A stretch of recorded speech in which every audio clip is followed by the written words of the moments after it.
Hey, this is Victoria Aguillard, and we're going to be talking about an investment strategy.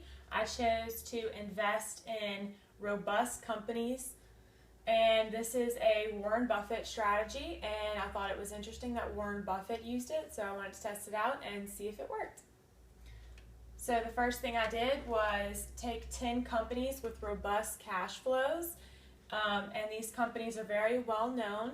They are Apple, Microsoft, Walmart, Pfizer, Johnson & Johnson, General Electric, Verizon, IBM, ExxonMobil, and Cisco Systems.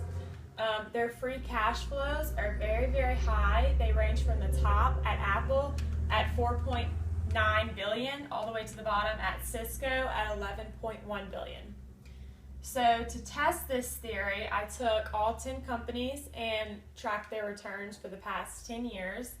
And the results were that their return was pretty low, but their risk was also very low. So if you would have invested in all 10 companies equally over the past 10 years, your return would have been 0.62% and your risk would have been 3.8%.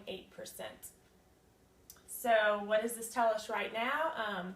Doesn't tell us anything because we have to track it to an index to see the results. So I took 10 random companies which were not as well known, but Franklin Resources, Potash Corporation, The Toro Company, Tri-Continental Corporation, Boyd Gaming Corporation, Jarden Corporation, Pinnacle Entertainments, Darden Restaurants, the Sherwin-Williams Company, and Smith & Wesson Holdings Company. So I did the same thing. I took the 10 companies and tracked their returns over the past 10 years.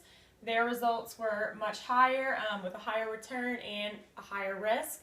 So if you'd have done the same thing and invested in all 10 companies equally, your return would have been 1.02% and your risk would have been 7.2%, which are both higher than the robust companies.